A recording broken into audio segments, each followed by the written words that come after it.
Masechet Shvuot, Daf Tetzain, on va commencer par Tetvav Amud Bet, à la deuxième des grandes lignes. Beddin Mehalchin, Ushte Todot Acharehen. Pour comprendre le sujet, rappelons la Mishnah. La Mishnah nous a dit que pour sanctifier un Makom Kadosh, tel que le Bet Amikdash ou la ville sainte de Yerushalayim, il fallait procéder à une opération particulière, à savoir réunir plusieurs éléments et ensuite réaliser l'opération de la sanctification. Comment on faisait cela? Je vous invite à regarder la Mishnah au début du deuxième Pérek, Daf Yud Dalet Amud Aleph en bas. En mosifin al ha'ir ve'al ha'azavot ela bemelech ve'navi ve'urim ve'tumim ve'sanhedrin shel 71 ובשתי תודות ובשיר ובדין מהלכין ושתי תודות אחריהן וכל ישראל אחריהם. Alors, rappelons, il faut 9 éléments. Premièrement, qu'il y ait la présence du roi d'Israël, d'un prophète, du pectoral, donc le Kohen Gadol, Sanhedrin, de 71 Ekenim, Bishte Todot, 2 pains de Korban Toda, comme on avait déjà vu, ou Bashir, on avait vu les différents Shirim, c'était Mizmor le Toda, V'inoram Hashem Elokenu alenu ma'asiyanu konena alenu ma'asiyanu koneneu Yoshev beseter elyon, et Mizmor Shichanu Katabait le David, Aromimcha Hashem Kidilitani, ok, ou Beddin Mehalechin, ou Shte Todot Acharehem, V'chol Israël Acharehem.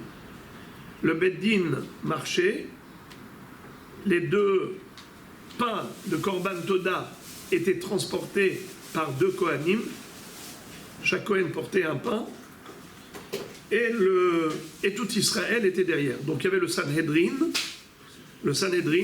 les 2 Todot, et tout Israël. Si on traduit littéralement la Mishnah, faites attention à la chronologie, et dites-moi qu'est-ce que vous en pensez. Beddin me'alechin, ushte todot acharehen, vechol Israël acharehem. Si on traduit littéralement la Mishnah, et traduisez s'il vous plaît à ma place. Beddin me'alechin. C'est qui le Beddin? Sanhedrin de 71 Ekenim. C'est quoi me'alechin? Le marché. Ok. Le Beddin marche. Ushte todot acharehen. Les 2 pains derrière. Ça veut dire les 2 Kohanim qui portaient les 2 pains, n'est-ce pas? Chacun un pain. Ils étaient derrière le Sanhedrin. Très bien. Vechol Israël acharehem. Et tout Israël derrière eux. Oui. Pour contourner, pour faire le tour de quoi?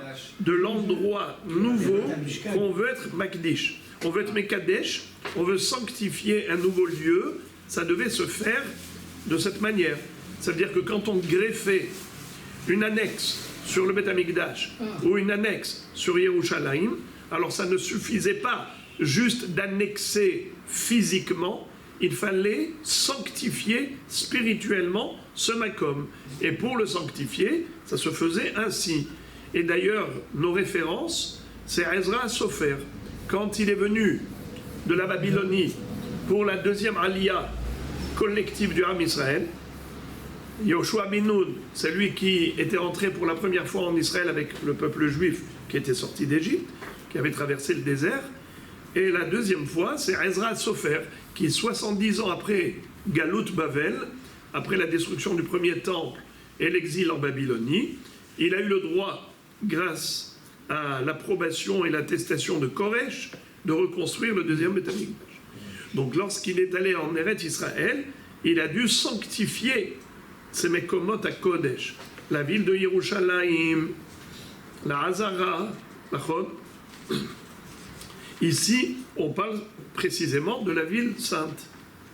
Ezra Sofer, il a sanctifié Yerushalayim. Il a construit au même endroit où il y avait déjà le premier. Pourquoi être obligé de... Bonne question, ça fait partie de l'étude d'aujourd'hui.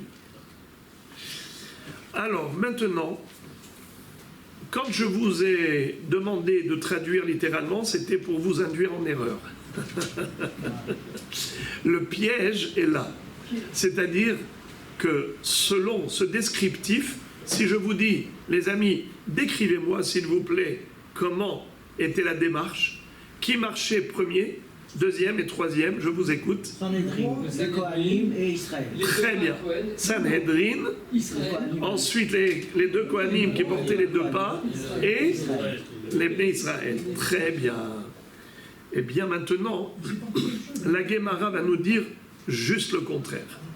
Et elle va nous dire que le Beddin ne marchait pas devant les deux pains, mais ils étaient derrière les deux pains.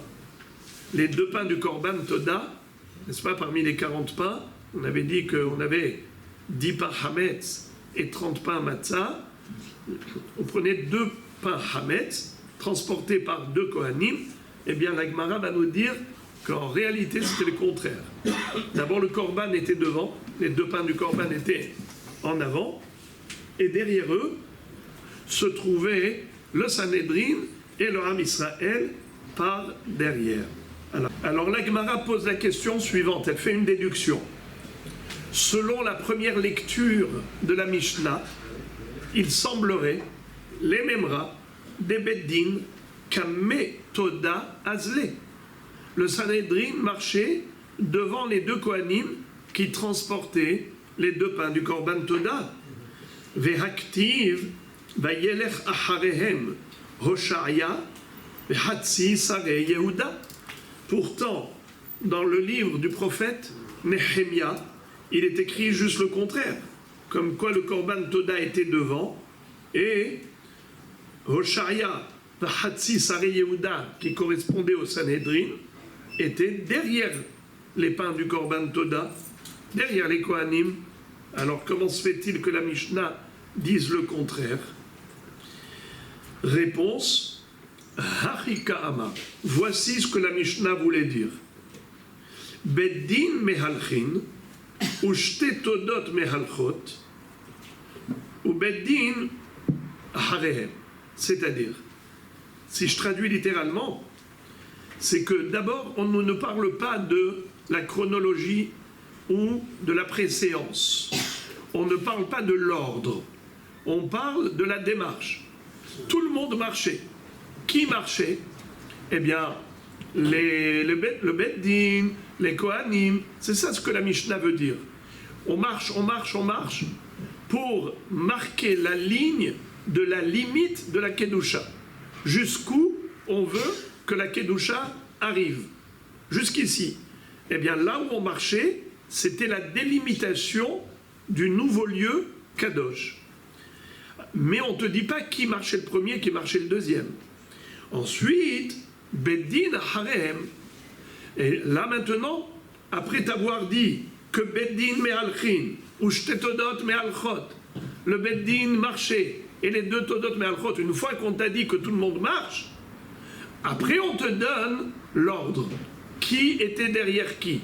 Beddin Aharehem. Le Beddin était derrière les Kohanim qui transportaient les deux pains de Korban Toda. Le Gaon de Vilna, ici dans Hagaot Agra, dans les corrections de la Gemara, il dit qu'il y a ici une erreur de frappe, que le mot Aharehem ne figurait pas dans la Mishnah. Dans la Mishnah, il est écrit simplement, si on retire le mot Aharehem, alors, Beddin Me'alchin, ou Shtetodot Me'alchot, d'accord? Il n'y a pas écrit tout de suite, encore une fois, Vesanedrin shel shivim zekenim Shtetodot, ou Beshir, ou Beddin Me'alchin, ou Shtetodot Aharehen. Faut pas écrire le mot Aharehen dans la Mishnah, il faut le retirer. On écrit Beddin Me'alchin ou Shtetodot. Le Beddin marche avec deux Todot. C'est ce qui nous a induit en erreur. C'est pour ça que la Gemara pose la question, elle dit quoi? C'est ça l'ordre. Mais dans le Navi, c'est écrit le contraire. D'abord, il y avait les deux pains devant, transportés par des Kohanim, et ensuite le Beddin. Alors pourquoi la Mishnah dit d'abord Beddin et ensuite Shtetodot Me'alchot? Pas avec le mot Harehem, parce que si tu écris le mot Harehem, après tu ne peux plus jouer avec les mots. On peut dire aussi Beddin et le pas devant. Non, mais là, Et la réponse d'Agmara, c'est cela. Oui, mais là aussi on peut. Non, mais écoutez la réponse d'Agmara. La réponse d'Agmara, c'est que la Mishnah, au début, n'a pas voulu parler de l'ordre. ils ont dit Elle a voulu juste nous présenter les éléments présents. Tout le monde marchait, mais n'a pas voulu dire qui premier, qui deuxième. Après ça, là tu rajoutes, une fois que tu dis Arikama, Beddin, Me'alchin, Ushtetodot, Me'alchot. Et ensuite, on te donne l'ordre. Ou Beddin, Me'acharehem. Mais le Beddin, ils sont derrière pour faire correspondre la Mishnah au Navi et ne pas dire que la Mishnah contredit le Navi.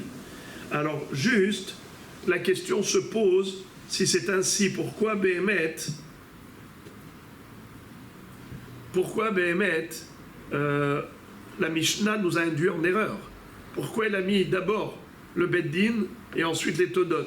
On n'aurait pas eu ce problème si la Mishnah avait juste inversé l'ordre. Si elle avait mis Shtetodot Me'alchot ou Beddin Me'acharehem. Pourquoi elle a dit Beddin Me'alchin, Shtetodot Me'alchot? Et après ça, tu dis Beddin Me'acharehem. Pourquoi nous induire en erreur? La réponse, mes Farshim disent que certainement qu'il a fallu parler de la chose qui effectue le kiddush. Et la chose qui effectue le kiddush, la sanctification du lieu, ça, c'est quelque chose qu'on apprend de la Torah. Puisque Moshe Rabbeinu, c'est lui qui avait sanctifié le Mishkan. Puisque Moshe Rabbeinu avait sanctifié le Mishkan, alors en effet, c'est de la Torah qu'on apprend la sanctification du lieu par le Sanhedrin.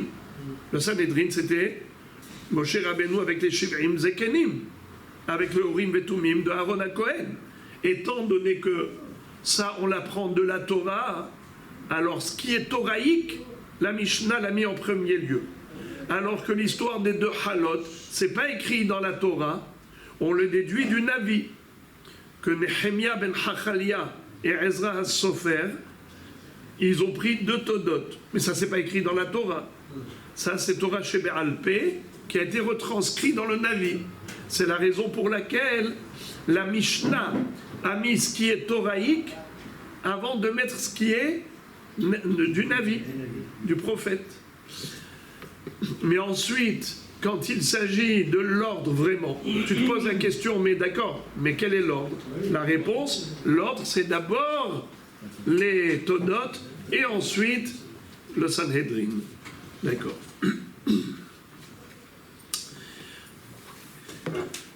La Gemara maintenant nous dit Ketzad Mehalchot. Concrètement, quelle était la position des deux Kohanim qui transportaient les deux Todot? Ketzad Mehalchot. Rabbi Chia et Rabbi Shimon Berebi, Hadamarzo Kenegedzo, Hadamarzo Acharzo. C'est une mahloket entre Rabbi Chia et Rabbi Shimon Berebi. Il y en a un qui dit Zo Kenegedzo, c'est-à-dire que les deux Kohanim étaient côte à côte. Chacun portait et transportait une hala du Korban Toda. Et Hadamar Zo Acharzo. Et l'autre va dire qu'ils étaient l'un derrière l'autre. Pas l'un à côté de l'autre, mais l'un derrière l'autre. Dans le Navi Béhémet, c'est écrit moule. Mais moule, en face, ça peut être côte à côte, ça peut être l'un derrière l'autre et c'est toujours en face. Tout est relatif.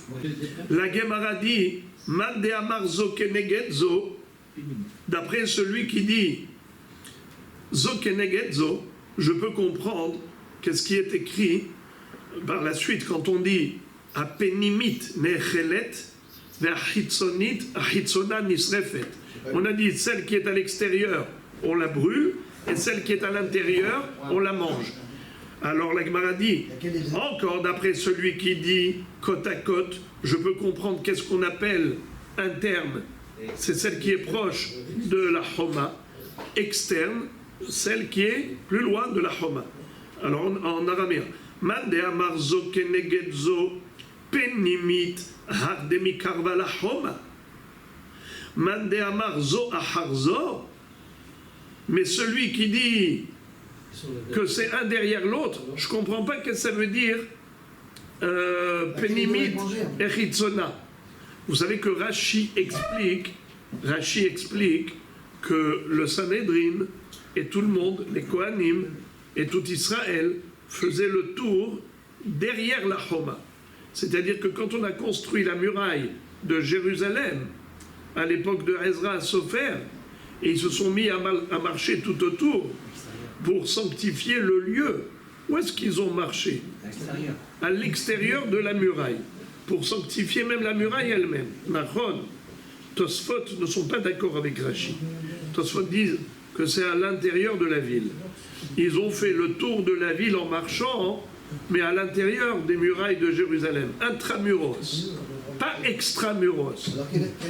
Alors, pour Rashi, donc tout est à l'intérieur de la démarche, de la marche. Donc la pnimite, c'est celle qui est près. Alors pour Rashi, on comprend bien qu'est-ce que ça veut dire penimit de mekarva la homa. C'est joli. Qu'est-ce que ça veut dire penimit? C'est celle qui est plus proche de la muraille. Tu l'appelles comment? Interne. Pourquoi? Parce que quand tu as deux Kohanim qui marchent côte à côte à l'extérieur de la muraille, celui qui est plus proche de la muraille s'appelle interne. Celui qui est plus loin de la muraille s'appelle externe. On allait manger la challah interne et brûler l'externe. C'est clair. D'après Tosfot qui disent le contraire, comment ils comprennent pénimite? Si, au contraire, quand tu es à l'intérieur, donc celle qui est loin de la muraille, elle est plus à l'intérieur de Jérusalem. Et l'autre, elle est plus à l'extérieur.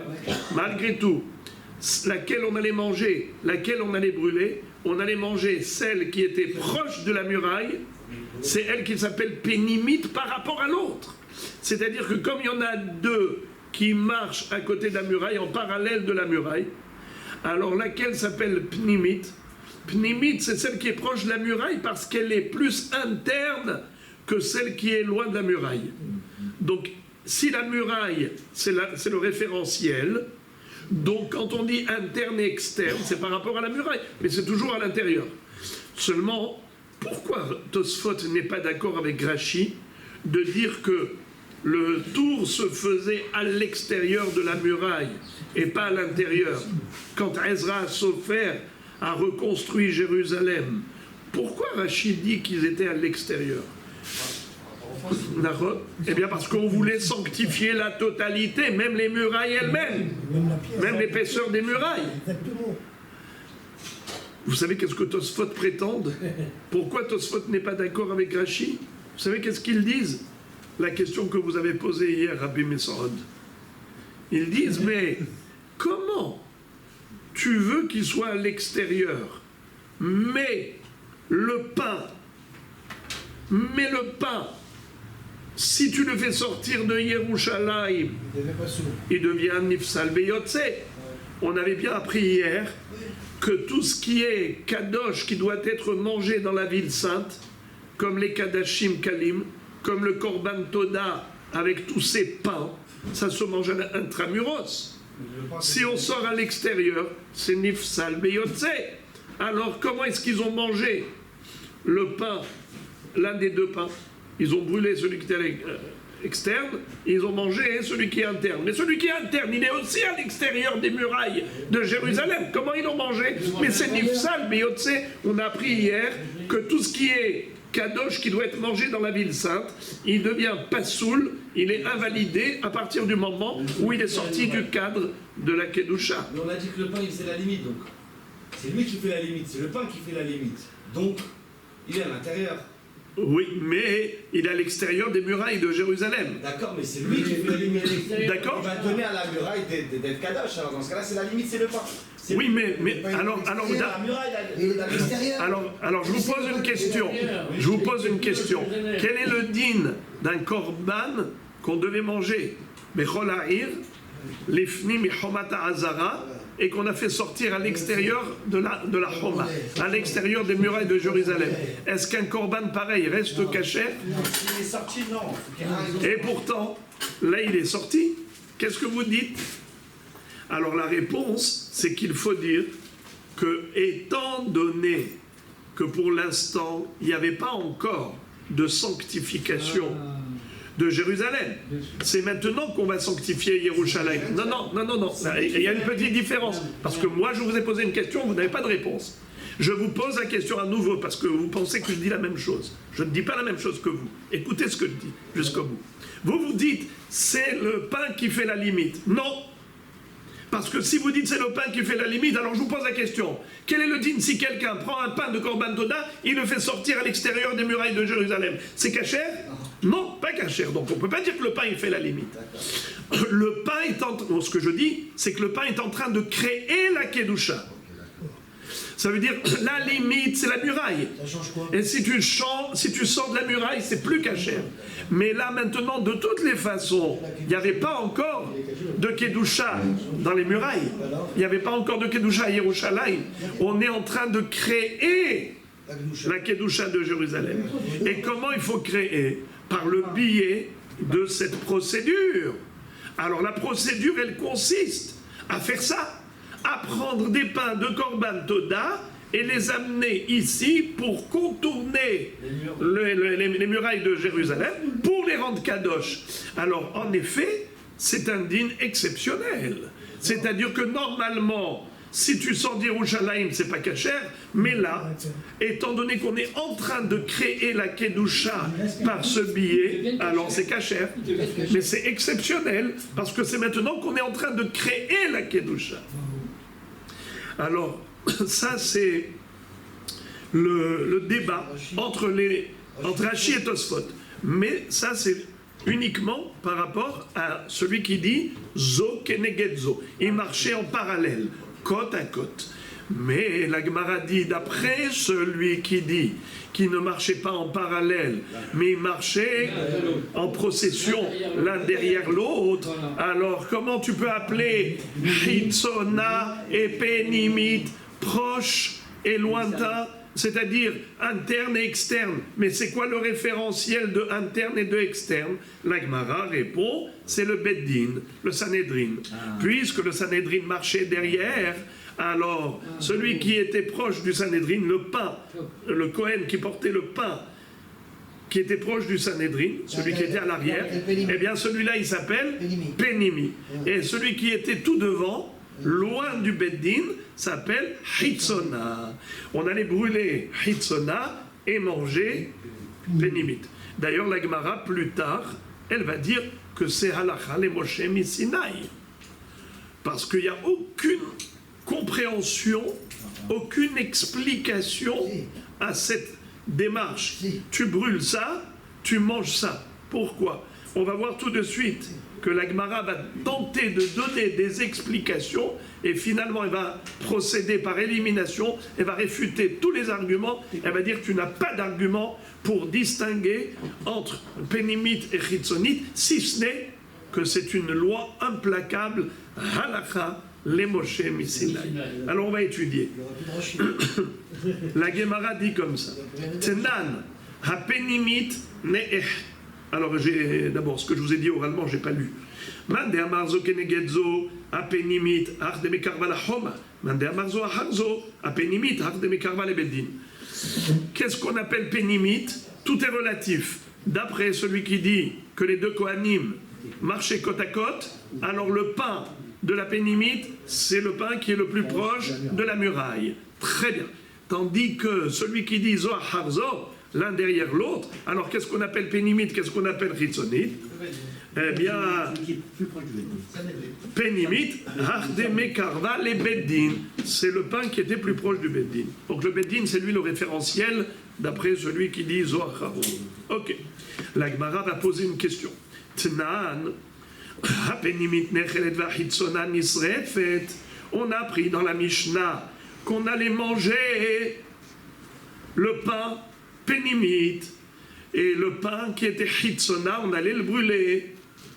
Bishlam alemande amarzo acharzo amtule achi pénimit nechelet mishum dati hitzona kama vekatchala el alemande amar zo kenegedzo tarbayu bade adade kamekatche.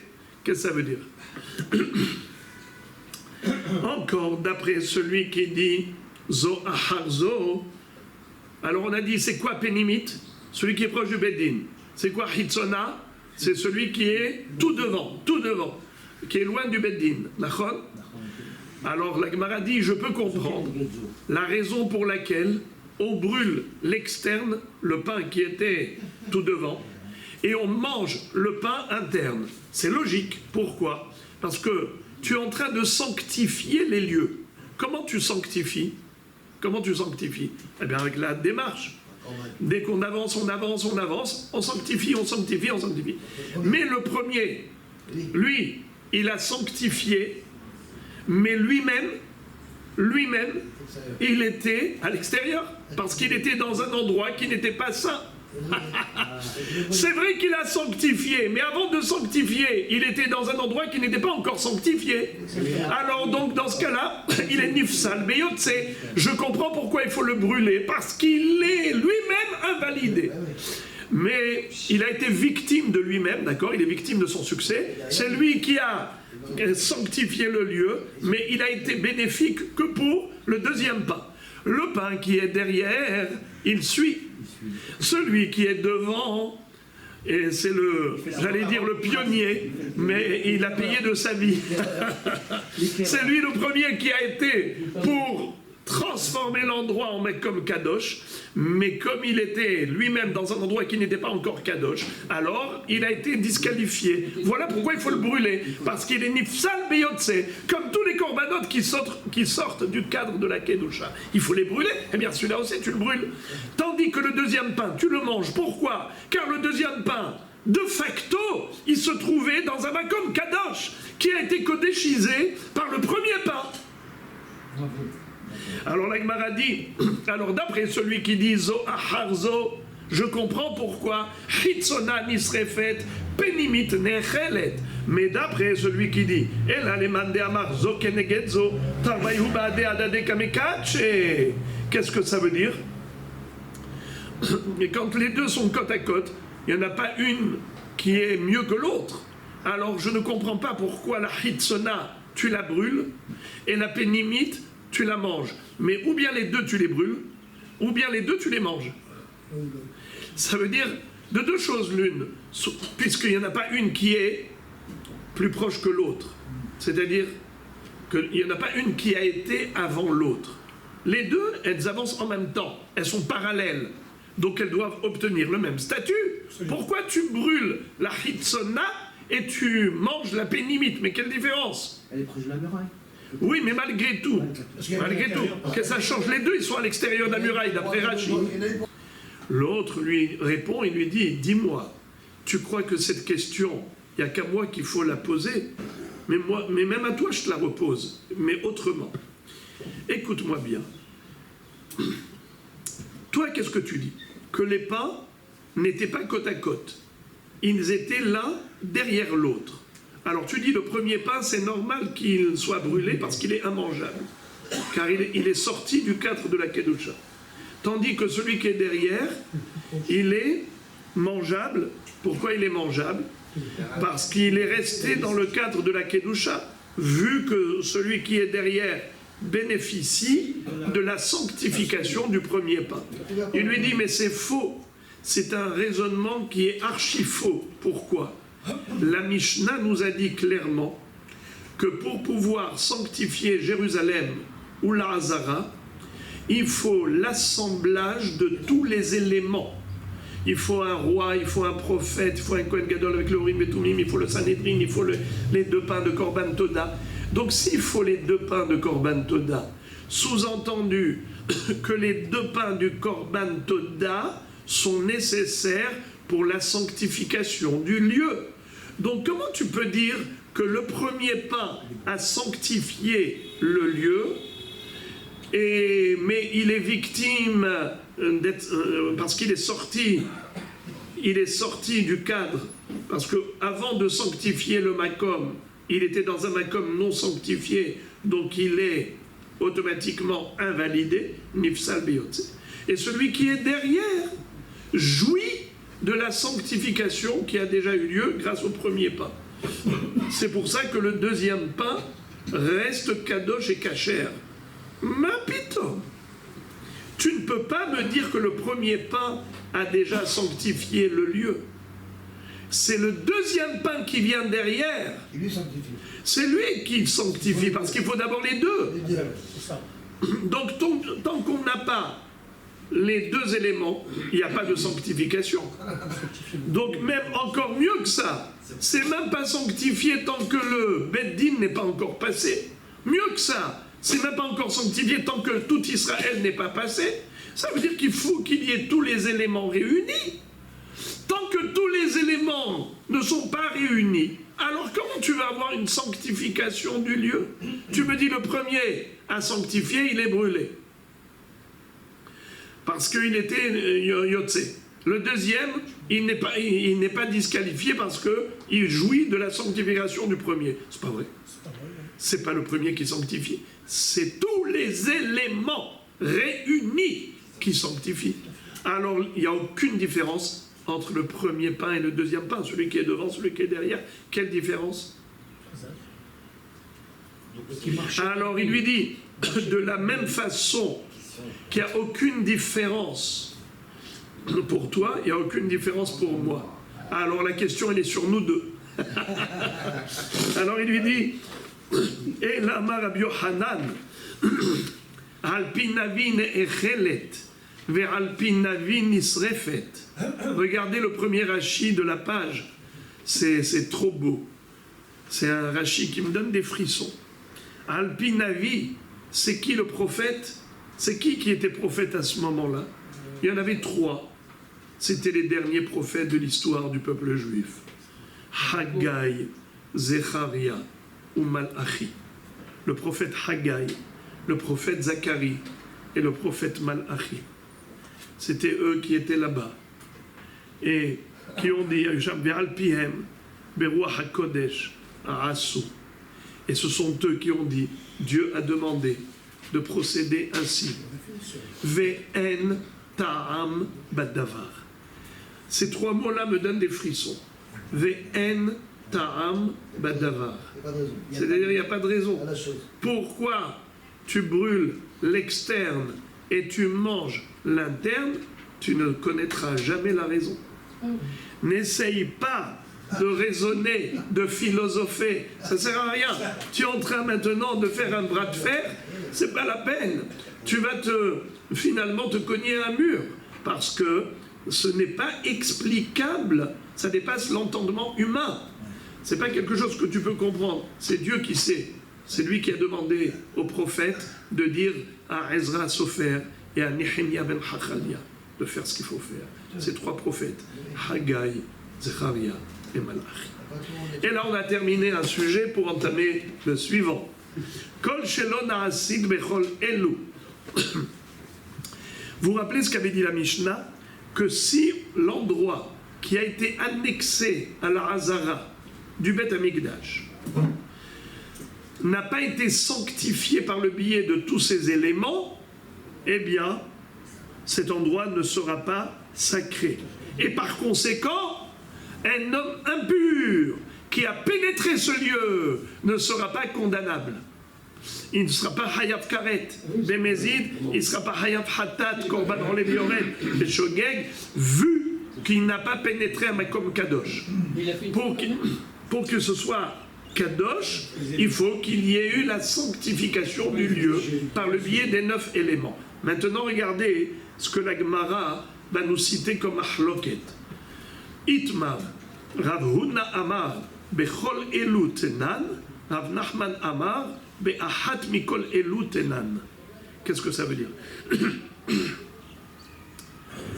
Rav Huna et Rav Nachman sont en mahloket. Est-ce que pour la sanctification du nouveau lieu, l'espace qu'on a annexé à la Hazara ou qu'on a annexé à Yerushalayim, pour sanctifier ce lieu, il faut la présence de tous les éléments réunis, le roi d'Israël, le prophète d'Israël, le Kohen Gadol, le Urim Vetumim, le, comment on appelle ça, le Shteralot, il faut tout, ou bien Un par un. un seul élément suffit. Bechol elu tenan, ou bien be'ahat mikol elu tenan. Est-ce qu'un seul élément suffit ou il faut tous les éléments? Rav Huna amar bechol elu tenan. Rav Huna dit bechol elu tenan. Qu'est-ce que ça veut dire? Il faut tous les éléments réunis. Vous savez pourquoi? Ce qu'on a dit juste avant. Kassavar, Kedusha, Rishona, Kitcha, Leshata, Vekidesha, Leratid, Lavo. C'est-à-dire, lui, il dit que, en réalité, Ezra Sofer, quand il a reconstruit Jérusalem à la place des premières murailles de 70 ans plus tôt qui avaient été détruites par Nabucodonosor, il a reconstruit Yerushalayim. Mais Yerushalayim était déjà la ville sainte. Puisqu'elle était déjà la ville sainte, alors lui, il a pu la sanctifier. Pourquoi? Parce qu'il n'avait pas besoin de la sanctifier, elle était déjà sainte. Alors qu'est-ce qu'il a fait? Il a fait que du symbolique. Pourquoi il a fait que du symbolique? Pourquoi tu dirais pas qu'il a fait une vraie sanctification authentique?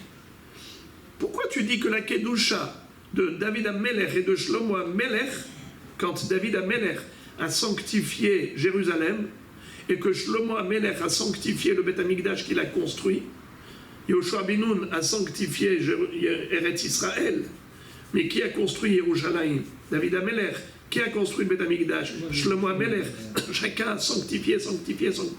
Mais après ça, il y a eu la destruction du temple, il y a eu la destruction de Jérusalem, il y a eu la reconstruction. Mais est-ce que tu peux dire qu'il y a eu interruption totale de la sainteté à cause de la destruction, et il y a eu un rétablissement total de la sainteté grâce à Ezra Sofer qui a sanctifié à nouveau Yerushalayim? Eh bien, vous savez qu'est-ce qu'il dit, Rav Huna? Il dit, c'est juste impossible. Tu sais pourquoi? Parce que si tu dis que la Kedusha s'est interrompue et que Ezra Sofer a dû la rénover, innover à nouveau la Kedusha, comment il a fait? Mais il n'y avait plus de Urim Vetumim. Ils avaient les Urim Vetumim, le pectoral avait été déjà enseveli, avait été déjà dans la Gniza, a été caché. Ça a été déjà caché depuis avant le Chorban Beit Rishon. Quand ils ont prévu la destruction, ils ont tout caché. Je vous lis ce qui est écrit dans Rashi. Rashi dit Beit Sheni Blomelech, il n'y avait pas de roi d'Israël. Beit Sheni, quand ils sont revenus, il n'y avait pas encore de roi d'Israël. Il n'y avait pas de Urim Betumim, comme il est écrit dans Maseret Yoma, page 21. Hamisha Dvarim Hasar Migdash Sheni. 5 choses, il manquait dans le Migdash Sheni. Par rapport au Migdash Rishon, il y avait 10 choses dans le Migdash Rishon, et il n'y avait que 5 choses dans le Migdash Sheni. Quelles sont les 5 choses manquantes? Esh, le feu du ciel. Shechina, la présence de la Shechina dans le Beth Amikdash. 3, le Aaron HaKodesh, il n'y avait plus de Aaron HaKodesh. 4, il n'y avait plus de Urim Betumim. 5, Ruach HaKodesh, il n'y avait plus de Ruach HaKodesh. Les prophètes sont niftarim, c'est fini. Alors il n'y avait pas de Urim Vetumim. Or, dans la Mishnah, il est écrit qu'il faut Urim Vetumim, le pectoral, avec le Kohen Gadol. Mais ici, il n'y avait ni Melech. Au moment de Ezra Sofer, il n'y avait pas de Melech et il n'y avait pas de Urim Vetumim. Alors, comment il a fait pour sanctifier Jérusalem? C'était Kadosh déjà. Bravo. C'était resté Kadosh. C'était forcément déjà Kadosh.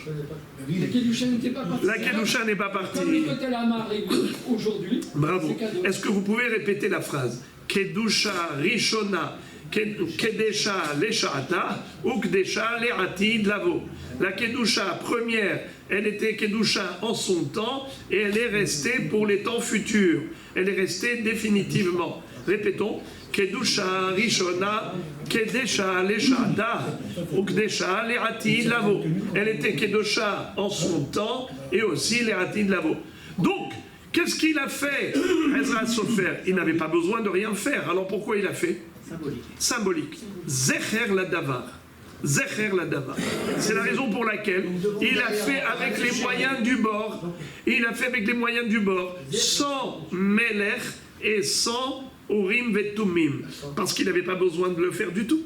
Donc il n'a pas brûlé le premier. Alors il a fait avec ce qu'il pouvait. Le premier pas, C'est la raison pour laquelle il est sorti. nous dit Ravuna, Bechol Elutnan. Behemet, il faut les 9 éléments. Mais ça, c'était nécessaire pour sanctifier à l'époque de Yehoshua bin Nun, à l'époque de David Amelech, à l'époque de Shlomo Amelech, David et Shlomo, mais pas à l'époque de Ezra. Ezra, ils n'avaient pas besoin. Mais Rav Nachman dit le contraire. Rav Nachman Amar Be'ahat Mikol Elutnan. Lui, il dit un seul élément suffit. Pas besoin de Melech, plus Urim Betumim, plus Sanhedrin, plus tout d'Israël, plus. Non, non, non. Juste les deux passages. Plus Korban Toda. T'as pas besoin de tout ça. Un seul élément suffit. Pourquoi? Kassavar Kedusha Rishona Kitcha Lesha'ata Velo Kitcha Le'atid Lavo. Il dit la Kedusha, elle a été interrompue avec la destruction du temple. Avec l'exil d'Israël, tout s'est évaporé. Lorsque Ezra Sofer, il a dû rétablir à nouveau, recommencer de A à Z, de ramener la Kedusha dans ce lieu. Vers Ezra Kadouché Kadish, il a sanctifié Jérusalem. Afalgav de Loavu Urim et Tumim, bien qu'il n'y avait pas de Urim et Tumim à son époque. D'accord? Alors maintenant, qui est-ce qui veut récapituler la marloquette de Ravuna et Rav Nachman? Alors, succinctement.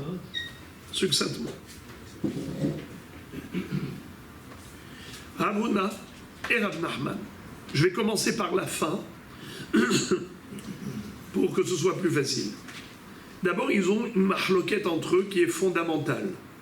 À savoir, est-ce que par principe, la Kedusha première a disparu avec la destruction du temple ou la Kedusha première n'a pas disparu avec la destruction du temple? Destruction du premier temps. Malgré l'exil d'Israël, la Kedusha des lieux est restée définitive. La première Kedusha n'a jamais disparu, elle est là définitivement. Selon Rav Huna, qu'est-ce qu'il dit? Il dit la première Kedusha, elle était définitive. Rav Nachman dit pas du tout. La première Kedusha n'est pas définitive. Elle s'est interrompue. Alors maintenant, si on dit qu'elle était définitive, est-ce que Ezra Sofer avait besoin de rétablir la Kedusha de Jérusalem? Non. Alors pourquoi il l'a fait? Zecher, symboliquement. Et avec quoi il l'a fait? Avec tous les éléments réunis? Non. Pourquoi pas? Parce qu'il n'avait pas il n'avait pas de Melech et il n'avait pas de Urim et Tumim. C'est ce qu'on fait nous aujourd'hui. Ok. Alors que d'après Rav Nachman qui dit que en effet ça s'est interrompu, donc Ezra Sofer, oui, il a rétabli la Kedusha de Jérusalem. Comment il a fait? Mais il n'avait pas le Urim et Tumim et il n'avait pas le Melech. Alors, forcément, et Hat Mikol Elutnan. On n'a pas besoin de tous les éléments. Même un seul suffit. Eh bien, même s'il n'avait pas de Melech, même s'il n'avait pas de Urim et Tumim, mais ça va, il y avait le Sanhedrin, il y avait Israël, il y avait les Halot, il y avait les Halot Toda, tout va bien. Alors maintenant, il y avait le prophète, il y avait les prophètes, Haggai, Zacharia, Malachi. Donc, tout va bien. La Gemara pose la question, il dit, Eti veravale Rav Nachman, kol shelona asit bechol elu. Rava dit à Rav Nachman, je n'ai pas compris. Tu n'as pas vu la Mishnah? Mais ouvre la Mishnah. Comment tu fais abstraction de la Mishnah? La Mishnah, elle a écrit clairement que si on n'a pas utilisé tous ces moyens, si on n'a pas réuni tous ces éléments, eh bien, il n'y aura pas de Kedusha. Comment tu peux dire un seul élément suffit. Tu contredis la Mishnah. Il lui dit, il faut corriger la Mishnah. Tane, be'ahat mikol elu. Il faut dire, non pas mikol elu, il faut dire ahat mikol elu. Et il y a des mefarshim qui disent, c'est pas qu'il faut corriger et rajouter ahat. C'est que le sens de kol elu, ça veut dire kol elu, l'un de tout cela. Comme on retrouve dans un pasouk. Al titameu bechol ele. Ne vous rendez pas impur par tous ces éléments. En fait, un seul de tous ces éléments te rend impur. Par exemple, le cadavre, il te rend impur, le cadavre d'une bête. Le cadavre d'un reptile mort te rend impur. Une personne impure te rend impur, ainsi de suite. Et quand on te dit, il ne faut pas te rendre impur par tout cela, ou bien par exemple des ravérotes, toutes sortes de ravérotes dont la Torah nous parle dans Parashat Harimot et Kedoshim, elle te dit, il ne faut pas vous rendre impur par tous ces péchés. C'est pas qu'il faut faire tous les péchés pour se rendre impur. Même un seul péché déjà te rend impur. Donc, parfois on te dit tout ça, mais ça ne veut pas dire tout. Ça veut dire une chose. De tout ça, c'est déjà suffisant. Bon. Maintenant, la Gemara va citer une baraïta qui va corroborer l'opinion de Rav Huna. Rav Huna, lui, qu'est-ce qu'il a dit? Que la Kedusha première n'a jamais disparu. A priori, il a raison. Regardez qu'est-ce qui est raconté dans la Braïta. Abba Shaoul Omer. Abba Shaoul raconte. Shne bitz'in ayu behar hamishcha. Tachtona ve'elyona. Il y avait dans le Harazetim. Pourquoi le Harazetim s'appelle Haramishcha? Haramishcha, ça veut dire la montagne de l'huile. Et l'huile, on faisait avec quoi? Avec les olives. Donc ça s'appelle Harazetim ou Haramishcha, comme tu veux. Il y avait dans le Harazetim 2 marécages. Il y avait un marécage en bas, dans la vallée, au pied de la colline, et il y avait un marécage au milieu de la montagne, sur le flanc. C'est-à-dire qu'il y avait 2 niveaux. Alors qu'est-ce que c'est qu'un marécage? C'est un endroit où l'eau se tasse, un endroit où l'eau stagne, eh bien, ça devient un marécage. Alors il y en avait 2, un en bas de la montagne et un au milieu, puisque sur le flanc de la montagne, ils avaient créé une plateforme, et donc l'eau qui s'entassait là-bas crée un marécage. Et tout autour du marécage, il y avait de la vie, il y avait des gens qui s'y trouvaient, dans le Harazetim. Maintenant, qu'est-ce qu'on a fait? On a entouré d'une muraille la partie basse, la Tartona, et on a relié tout cet endroit à Yerushalayim. C'est-à-dire que le marécage d'en bas se trouvait à l'intérieur de la nouvelle muraille que le roi Ézéchias avait construit, où il a relié le bas du Harazetim à Jérusalem. Il a greffé tout l'espace qui allait depuis le Harazetim jusqu'à Yerushalayim, à Atika, la vieille ville, et il a relié tout cet espace en mettant une muraille tout autour du marécage qui était en bas. Donc il a annexé le nouveau lieu à Jérusalem. D'accord. Maintenant, regardez ce que nous raconte la Braïta. Abba Shaoul Omer. Abba Shaoul raconte. Shne bitz'in hayu behar hamishcha. Tachtona ve'elyona. 2 marécages se trouvaient sur le mont des Oliviers. Le marécage qui était au pied de la colline et celui qui était plus haut, sur le flanc. Tachtona nitkadesha bechol elu. Celui qui était en bas a été kadosh, a été sanctifié bechol elu. Qui peut m'expliquer que ça veut dire que ça a été sanctifié avec tout cela? Bravo. Avec tous les éléments énumérés dans la Mishnah. Le roi d'Israël, Hizkiya, c'était un roi, prophète d'Israël, Sanhedrin, les Halot, et ainsi de suite, Urim et Tumim. Eliona, lonit kadesha bechol elu. Tandis que le marécage d'en haut n'a pas été sanctifié. Et là, Be'olegola, quand ils sont arrivés à l'époque de Ezra HaSofer, Hizkiya, c'était à l'époque du premier temple. Après ça, il y a eu la destruction, quelques générations après. Après ça, il y a eu 70 ans de Galout Bavel. Après ça, il y a eu Ezra HaSofer. Ça s'appelle Rolégola. Traduction de Rolégola, aidez-moi. Traduisez, s'il vous plaît. Rolégola. Les Rolim Hadashim de la diaspora. N'est-ce pas, les amis? On est tous Rolégola. Alors, Rolégola, ils ont sanctifié quoi? L'endroit des marécages qui était en haut. C'est-à-dire qu'ils ont rajouté encore une muraille pour inclure dans Jérusalem et annexer un nouveau lieu. Même la partie où se trouvait le marécage supérieur. Donc non seulement que le marécage inférieur avait été déjà annexé à Jérusalem par Hizkiya Melech, mais à l'époque de Ezra HaSofer, ils ont annexé même le deuxième marécage. Ils ont rajouté une muraille là-bas pour l'annexer à Yerushalayim. Mais il n'y avait pas de Melech. Shelo be-Melech. De Shelo be-Urim ve-Tumim. Il n'y avait pas de Urim et Tumim. Alors écoutez maintenant la halakha. Tahtona, she'aita kedushata gemora. La Tahtona, qui avait une kedusha parfaite, puisqu'elle avait été établie par le biais de tous les éléments réunis, à l'époque de Hizkiya Melech, sa kedusha, elle était parfaite. Eh bien là-bas, Ameh haaretz nechnasim lesham, ve'ochlim sham kadashim kalim, aval lo ma'aser sheni. V'chaverim ochlim sham kadashim kalim ou ma'aser sheni. Alors écoutez quelque chose de beau. Vous savez que les fruits du ma'aser sheni, on doit les manger où? À Yerushalayim, intramuros. C'est kadosh, mais ça s'appelle kadashim kalim. Et à plus forte raison, les corbanotes comme shlamim, on les mange où? À Yerushalayim, ou bien le korban qu'on appelle korban Pesach, on le mange où? À Yerushalayim. Tout ça, ça fait partie de kadashim kalim, à Bechor, à Maaser, à Pesach.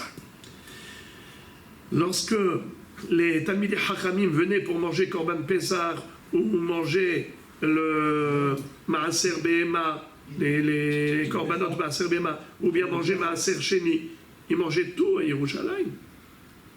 Il n'y a pas de problème. Mais les Ameh Haaretz étaient plus royalistes que le roi. Les Kadashim Kalim, ils mangeaient dans cet endroit, à Yerushalayim, et aussi dans l'emplacement des marécages inférieurs.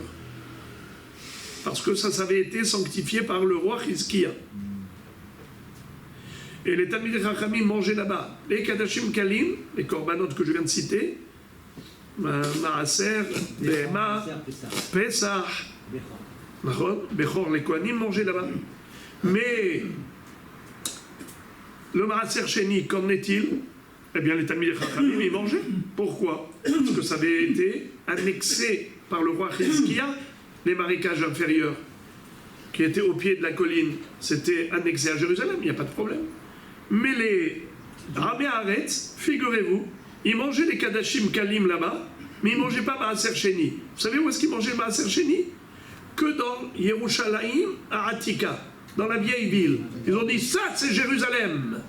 On est sûr, là-bas on mange Maaser Sheni. Mais on ne veut pas être comme vous, les religieux qui n'êtes pas religieux. Vous vous permettez de manger le Maaser Sheni dans la partie annexée. Nous, on est plus religieux que vous. Les Ameh Haaretz disaient. Et Rashi explique. Qu'est-ce qui leur est arrivé? Qu'est-ce qui leur est arrivé, cela? Ils ont disjoncté. Vous savez qu'est-ce qu'ils ont vu? Ils ont entendu que le Maaser, ça enrichit. Aser, Bishvil, Shetit Asher. C'est écrit dans la Torah. Aser, Te'aser.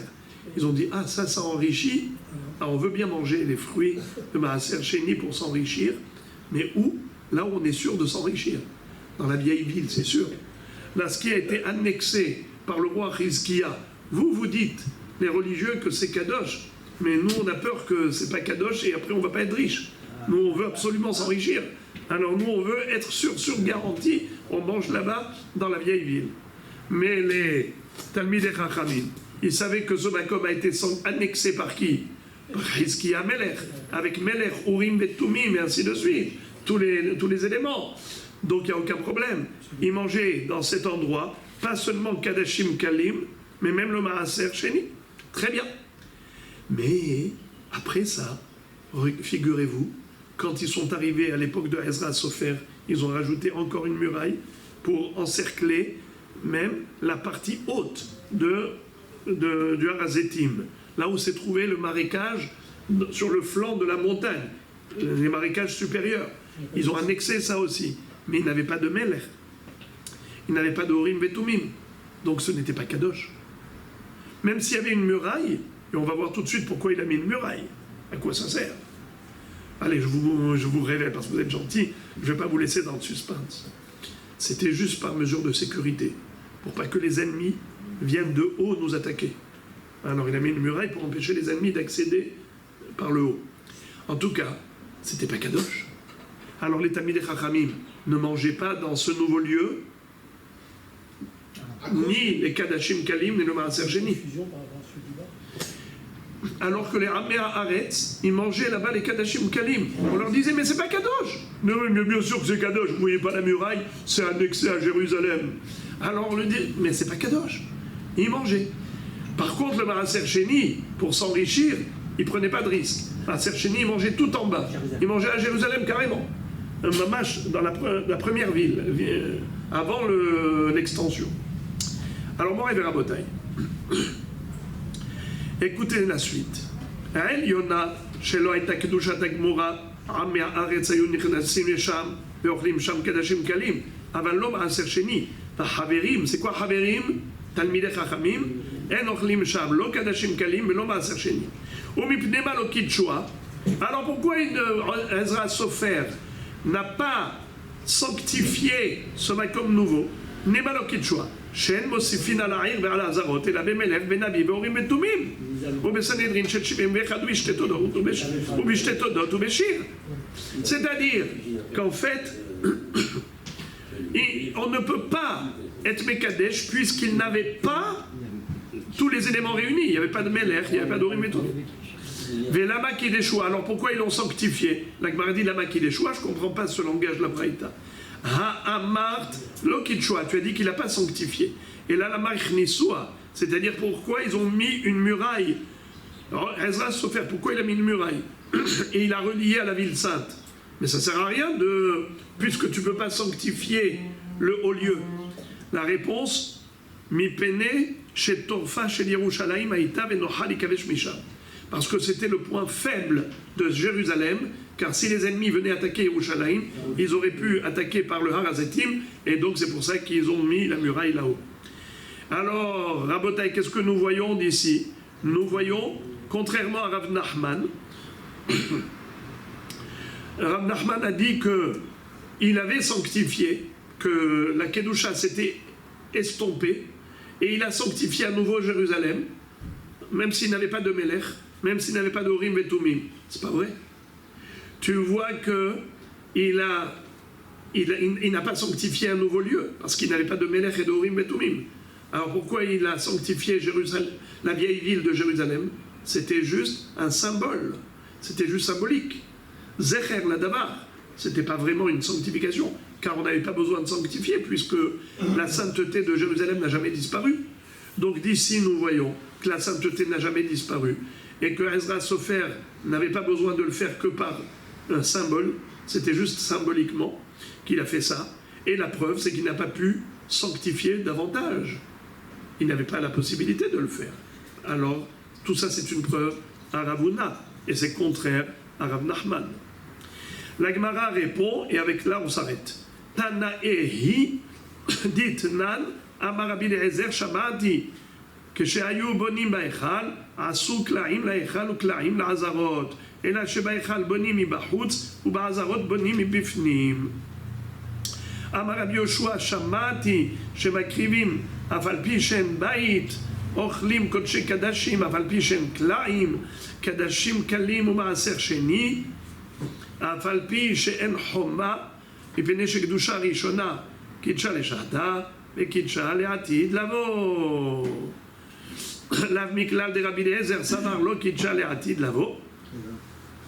C'est-à-dire, la Gemara veut dire qu'en effet, on voit ici qu'il y a une mahloket entre Rabbi Eliezer et Rabbi Yoshua, a priori par rapport à ce principe. Est-ce que la première Kedusha de David Amelech et de Shlomo Amelech a disparu avec la destruction du temple ou pas? A priori, ce serait une mahloket entre Tanaïm. Rabbi Eliezer, lui, il dit Shamati, j'ai appris de mes maîtres, j'ai entendu de mes maîtres, que quand, à l'époque de Ezra Sofer, ils ont construit le Echal du Beth Amikdash, ils ont mis des rideaux à Souklaim la Echal, ou Klaim la Hazarot. Ils ont mis d'abord des rideaux, et ensuite ils se sont mis à construire. Mais en attendant, ils ont mis des rideaux. Et après, ils ont construit avec des murs en dur. Et là, Sheba Echal, Bonim et Bahutz, Hazarot, Bonim et Bivnim. Le Echal, ils ont mis des rideaux et ils ont construit le mur à l'extérieur des rideaux. Et pour les Hazarot, c'est le contraire. Ils ont mis des rideaux et ils construisaient à l'intérieur des rideaux. Donc pour le Echal, à l'extérieur des rideaux. Et pour les Hazarot, à l'intérieur des rideaux. Nahon. Et Rabbi Yoshua dit que quoi? Que j'ai entendu que même si le Echal n'est pas construit, on a le droit de manger dans l'emplacement du Beth Amikdash des Kodesh Kadashim. Excusez-moi. Non, j'ai mal lu. Shamati Shemakrivim Apalpi Shen Bait. J'ai entendu de mes maîtres, disait Rabbi Yoshua, qu'on peut faire des sacrifices même s'il n'y a pas de Beth Amikdash construit.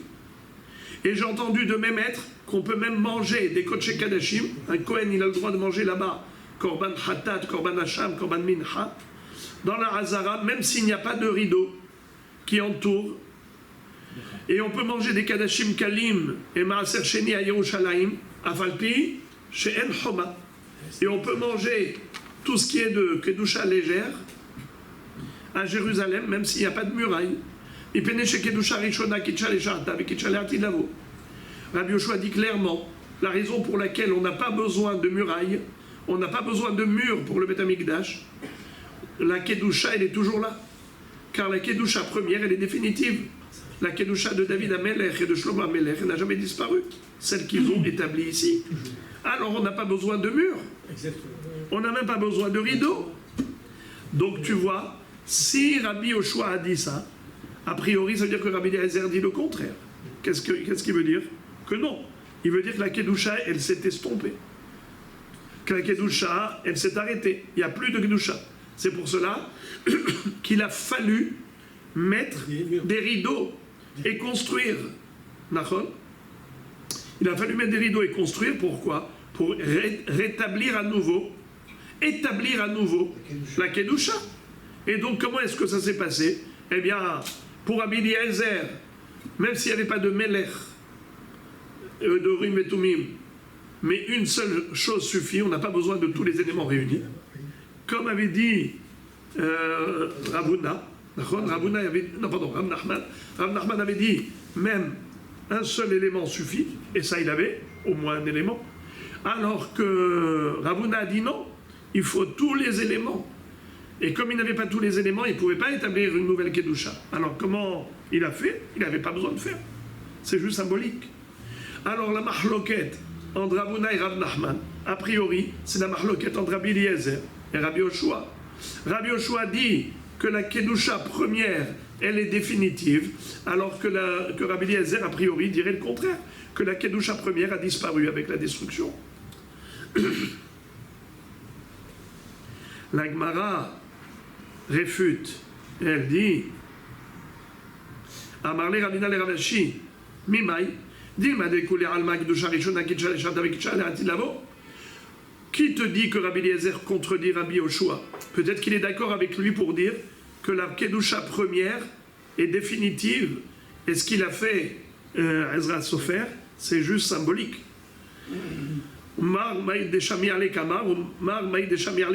Chacun a répété ce qu'il a entendu de ses maîtres, mais il n'y a pas de contradiction du tout.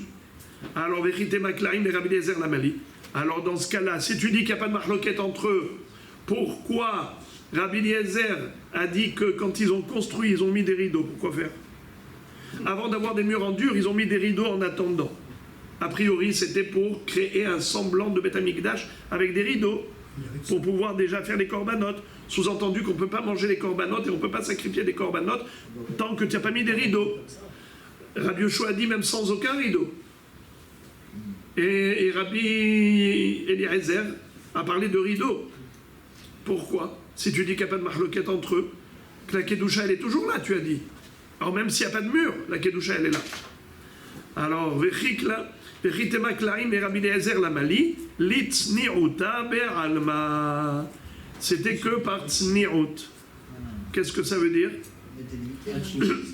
C'était pour que l'endroit où se situent les Kelim Akedoshim comme le Shulchan, la Menorah, le Mizbeach Ketoret et ainsi de suite, que ce ne soit pas découvert et dévoilé, exposé au monde au moment où les Kohanim allaient servir dans le Saint-Temple. Voilà donc comment la Gemara a réfuté cette preuve, mais on verra par la suite que la Gemara va nous citer d'autres Tanaïm dans une autre Baraïta pour démontrer qu'en effet, ça fait l'objet d'une mahloquette fondamentale, à savoir, est-ce que la sainteté première établie par Yoshua ben Nun, par David Ameler, par Shlomo Ameler, est-ce que cette Kedusha est restée définitive ou bien elle s'est estompée avec la destruction du temple et il a fallu que Ezra Sofer innove et rétablisse à nouveau cette sainteté. On verra ça plus tard.